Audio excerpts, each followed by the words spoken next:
안녕하세요. 반갑습니다. 자, 우리 달콤세법 강의 커리큘럼 요거 소개시켜 드리도록 할게요. 먼저 왜 달콤세법일까 이런 생각이 드실 건데 달콤세법의 의미부터 알아보도록 하겠습니다. 달콤세법은요, 달달한 콤팩트 세법의 줄임말이에요. 달달한, 왜 달달한가 라는 거죠. 세법 같은 경우에는 왠지 법이니까 어려울 것 같고 힘들 것 같고 그런 생각이 드시죠. 근데 제가 달달하게 만들어 드릴 겁니다. 조금은 쉽도록 만들어 드릴 거고요. 이해도 편하게 해드릴 거고, 그리고 암기할 양도 사실은 많긴 해요. 법이다 보니까.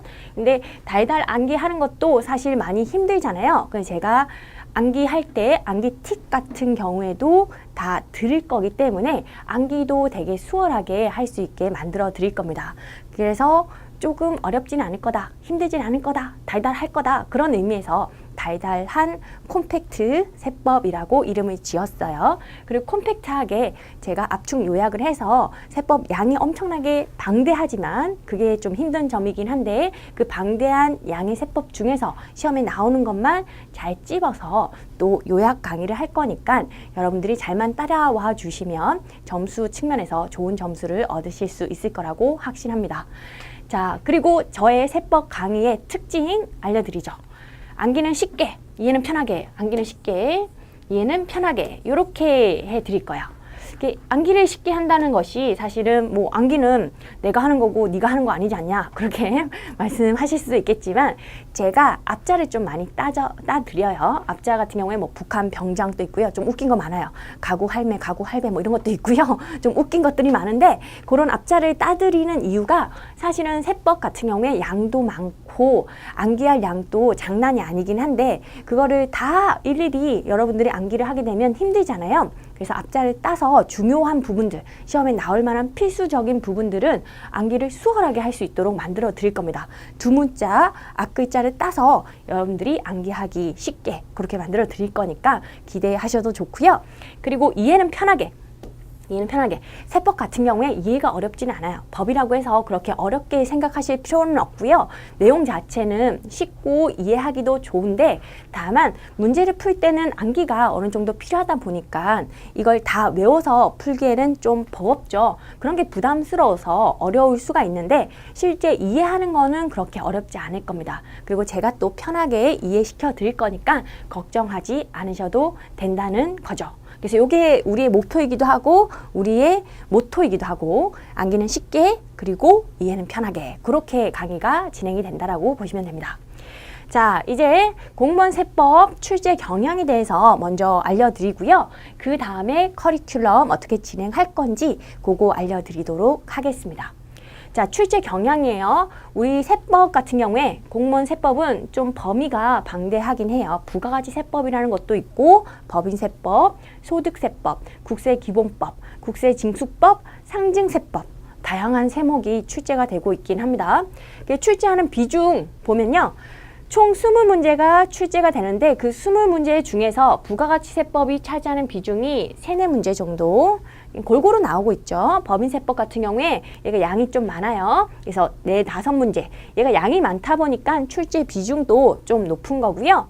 소득세법 같은 경우에도 3, 4문제. 부가가치세법이랑 출제 비중이 비슷하죠. 그 국세기본법이라고 있습니다. 국세에 관한 기본적이고 공통적인 사항들을 규정하고 있는 법인데 얘 같은 경우에 출제 비중이 좀 높아요. 근데 요즘 들어서는 요거 5, 6문제에 출제가 되고 있다가 과거에는 요즘 들어서는 요거를 한 5문제로 한 문제 줄이고 법인세법 한 문제 더 이런 식으로 많이 출제가 되고 있어요. 그래서 부가가치세법, 법인세법, 소득세법에 출제 비중이 조금 더 높아지고 있다. 경향은. 그리고 요 국세징수법이라든지 국세기본법 얘 같은 경우에 출제 비중이 조금은 낮아지고 있는 추세예요. 추세가. 그래서 요거 한 문제 정도는 이쪽으로 밀어버리는 그런 출제 경향이 있으니까 그것도 참고하시고요. 상징세법이라고 있습니다. 상속세 및 증여세법을 상징세법이라고 부르는데 요거 한 문제 정도 출제가 되고 있어요. 이거는 버리는 경우도 사실 많고요. 대세에는 큰 지장은 없어요. 그래도 상징세법까지 가져가시면 완벽하긴 하겠죠. 자, 요렇게 출제가 되고 있습니다. 총 20문제가 출제가 되고 있고 아주 다양하게 출제가 되고 있기 때문에 여러분들이 공부를 하실 때 좀 전범위에 거쳐서 골고루 공부를 하셔야 되고요. 부가가치세법, 법인세법, 소득세만 하다가 지쳤어. 국기법을 안 했어. 국세기본법, 국세징수법 안 했어. 그럼 망하는 거예요. 그렇기 때문에 좀 범위가 넓다고 하더라도 이 하나하나 세목을 하나라도 포기하지 않고 끝까지 가져가신다면 좋은 점수가 나올 겁니다. 내용 자체가 너무 깊이 있게 나오진 않아요. 다 말문제로 나오기 때문에 깊이 있는 내용은 나오지 않고요. 조금 얄팍한 내용 중에서도 내용이 전범위에 거쳐서 나오기 때문에 공부할 양이 많다는 게 좀 단점이긴 하지만 내용 자체가 너무 깊이 있게 막 너무 지역적인 그런 주제가 나오진 않아요. 나왔던 게 또 나온다. 그렇게 보시면 돼요. 출제되는 유형이 정해져 있기 때문에 그렇게 공부하는 것에는 어려움이 없을 거다라는 거죠. 범위가 좀 넓은 게 단점이긴 하지만 깊이 있는 내용보다는 조금 규정을 좀 너무 세부적인 게 아니라 기본적인 거 그런 걸 물어보기 때문에 괜찮을 겁니다. 자, 요렇게 출제가 되고 있고요. 그리고 출제되는 그 문제 유형을 좀 보면요. 다 말문제예요. 일반적으로 계산 문제가 한 문제 정도 출제가 되는 경우도 있긴 하지만 일반적으로 계산 문제 없이 말문제로 100% 출제되는 경우가 더 많았어요. 출제 비중 같은 경우에 제가 이렇게 적긴 했습니다. 계산형하고 이론형이 있으면 계산형이 한 문제 정도 출제가 된 적도 있고요. 이론형 같은 경우에 거의 뭐 19문제. 근데 일반적으로 이게 출제가 안 되는 경우가 많고요. 이게 20문제로 출제가 되는 경우도 훨씬 더 많긴 했어요. 계산 문제에 대해서 크게 염려하실 필요는 없어요. 거의 다 말문제고요. 말문제가 좋은 게 뭐죠? 빨리 푸실 수가 있어요. 그러면 다른 과목에 시간 배정을 조금 더 할 수가 있겠죠. 그래서 말문제 위주로 공부를 할 수 있기 때문에 세법 과목이 처음에는 공부하기가 조금 어렵고 양이 많고 그렇다고 해도 나중에는 시험 점수에 되게 많이 도움이 되실 거예요. 다 말문제고 문제 유형이 정해져 있다 보니까 많이 풀어보시면요. 그러면 답이 보여요. 금방금방 보이고 말문제는 거의 30초 안에도 푸실 수가 있기 때문에 이걸로 빠르게 문제 풀어서 다른 과목에 시간 배정을 해주시는 게 좋을 것 같습니다. 자, 이렇게 출제가 되고 있고 이제 커리큘럼 요거 소개시켜 드리죠. 자, 커리큘럼 같은 경우에 우리가 세법을 공부하는 거긴 하지만 세법과 관련된 주제들이 있어요. 그래서 회계에도 조금 해놓으시는 게 좋긴 한데 회계 원리를 이미 수강을 하셨거나 과거에 뭐 학교를 다니면서 회계 원리를 들으신 적이 있으시면 요거를 따로 보실 필요는 없어요. 기초회계. 그렇지만 만약에 나는 회계 초짜다. 회계 한 번도 들어본 적도 없다. 차변, 대변도 잘 모르겠다라고 하면요. 연계 과정에 회계학, 공무원 회계학에서 기초회계라는 과정이 있어요. 기초회계에서는 회계 원리를 다루고 있고요. 차변하고 대변에 대해서 배운다라고 보시면 돼요. 요거를 선행을 해주시는 게 좋습니다. 왜냐하면 우리 세법 중에서 법인세법이라고 있죠. 법인세법은 회계하고 연관된 세법이에요. 회계하고 완전 세법이 연관된 주제가 많이 나오기 때문에 회계를 모르고는 법인세법 규정을 알기가 좀 힘들고요. 그리고 이해하기도 어려움을 겪을 수가 있어요. 그렇기 때문에 만약에 회계 초짜라고 하신다면 회계학, 공무원 회계학 기초회계라고 있습니다. 요거 잠깐이라도 들어주시는 게 좋습니다. 그래서 회계 요것도 필수라고 좀 보시면 되고요. 제가 달콤 세법 요것도 진행하지만 새콤 회계도 진행하고 있어요. 새콤 회계, 달콤 새콤 해서 새콤 달콤 그걸로 해서 새콤 회계 그리고 달콤 세법 이렇게 진행을 하고 있기 때문에 기초 회계도 제가 진행하는 과정이에요. 제가 진행하는 과정이니까 왁구 같은 경우에도 동일하게 가다 보니 여러분들 이해하시기에도 편하고 연계되는 과정이지만 훨씬 편하게 이해하고 수월하게 공부를 하실 수가 있을 거라고 생각이 듭니다. 그래서 깔끔하게 또 기초회계 강의도 진행하고 세법 강의도 깔끔하게 제가 체계를 잡아서 잘 진행을 해드릴 거니까 요거 듣고 그렇게 하시는 게 좋을 것 같아요.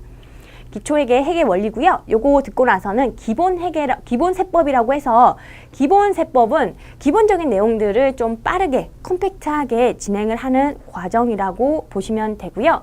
여러분들이 끈기 있게 끝까지 보는 게 정말로 중요하거든요. 왜냐하면 여러 가지 세목이 골고루 출제가 되다 보니까 출제 비중이 골고루인 거 아까 보셨죠? 그렇기 때문에 기본 세법에서는 끝까지 부담 없이 끝까지 보실 수 있게 끈기 있게 제가 컴팩트하게 기본적인 내용들, 핵심적인 내용들을 다뤄드리고요. 그 다음에 심화세법에서 요 기본적인 세법에서 다뤘던 그 핵심적인 내용을 한 번 더 리뷰도 해드리고 또 추가되는 내용들 더 강의를 해드리도록 할 거예요. 그래서 여기서는 90% 정도 내용을 다룰 거고요. 여기서 10% 정도 추가해서 좀 더 심화적인 내용들, 어려운 내용들 그런 걸 다뤄드리도록 할 겁니다. 그래서 다독이 중요하기 때문에 세법 같은 경우에 뭐 한번 보면서 이게 꼼꼼하게 보는 것도 좋겠지만 그렇게 보다 보면 너무 진도가 안 나갈 수가 있고요. 중간에 어려운 거 만나면 포기할 수도 있어요. 그럼 포기 없이 부담 없이 끝까지 보는 게 점수 획득에는 더 도움이 되거든요. 난이도가 그렇게 높게 나오진 않아요. 다만 전 범위에 걸쳐서 골고루 출제되고 있기 때문에 우리가 포기하지 않고 마지막 챕터까지 보는 게 정말로 중요하다고 보시면 돼요.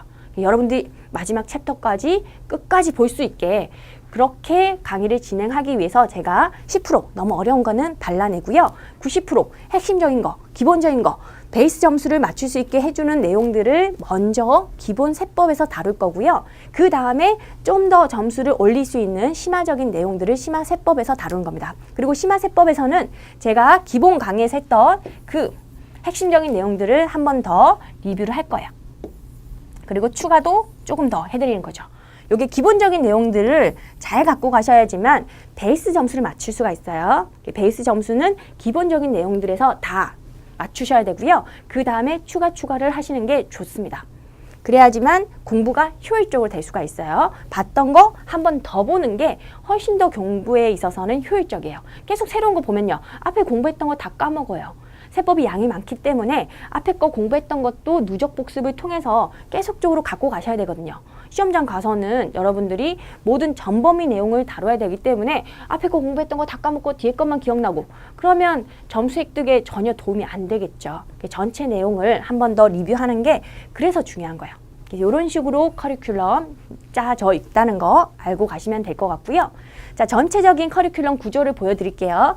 제일 먼저 법인세법과 관련된 주제가 회계이기 때문에 혹시라도 회계 원리를 수강하지 않으신 분이라면 제가 진행하고 있는 세콤 회계에서 기초회계라고 있어요. 기초회계는 기본 회계하고는 다른 거예요. 기초회계가 있고 기본 회계가 있는데 기본 회계 과정은 여러분들이 회계학을 선택 과목으로 선택을 하지 않으셨다면 그냥 요거는 당연히 들으실 필요가 없고요. 요거 기초회계 요거 짧은 강의예요. 12강짜리 있어요. 12강짜리 요 짧은 강의를 한번 수강하시고 법인세법 듣는 게 훨씬 도움이 되실 수가 있다는 거죠.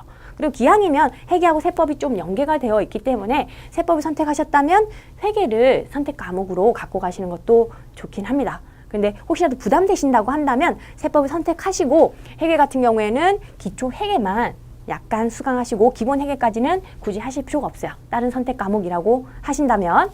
그리고 기초회계 요약이라고 한 강짜리가 있긴 합니다. 요걸 리뷰한 강의이기 때문에 요걸 듣고 요걸 또 듣고 하면 훨씬 더 도움이 많이 되실 거예요. 요걸 한번 빠르게 리뷰를 한 강의고 요걸 듣고 나서는 세법을 진행을 하시는 겁니다. 기본 세법 요걸 진행을 하시면 되고요. 여기서 거의 90% 이상 핵심적인 내용들을 진행을 할 거고 그 다음에 심화세법이라고 해서 여기서 기본적인 내용들 한 번 더 리뷰 또 하고요. 거기에 플러스 추가로 10%의 더 심화적인 내용들을 다루고자 합니다. 자, 심화세법 다음에는요. 이게 기본적인 이론 과정이니까 이거 다음에는 를 한번 해봐야겠죠. 그래서 기출문제 풀이 과정을 통해서 기출문제가 어떤 유형으로 출제가 됐는지 어떻게 문제 접근을 해야 되는지 그런 문제 풀이도 할 거고 기출문제 풀이 과정이 끝나면 모의고사 과정을 통해서 우리가 실전처럼 한번 연습을 해보는 거죠. 실전처럼 모의고사를 통해서 거의 기출문제와는 문제 유형은 동일하지만 또 실전에서는 다른 문제가 나오기 때문에 제가 예상 문제 그런 걸로 출제한 문제들로 한 번 더 연습을 하실 수 있게 그렇게 커리큘럼이 진행이 될 겁니다. 이해가시죠? 자, 이렇게 진행된다는 거. 그래서 요 강의 보시면 아시겠지만 제가 소개하는 강의 페이지도 이런 식으로 그 전자칠판으로 강의를 진행하고요. 그리고 강의 자체도 전부 다 PPT로 전자칠판으로 진행을 할 겁니다. 가독성 면에서는 훨씬 더 뛰어날 거고요. 여러분들이 공부하시는데 체계도 꽉 잡아드리고 문제 풀이도 잘 하실 수 있게, 암기는 쉽게, 그리고 이해는 편하게 그렇게 해드릴 거니까 믿고 잘 따라와 주시면 좋겠습니다. 자, 강의 때 뵙도록 하겠습니다.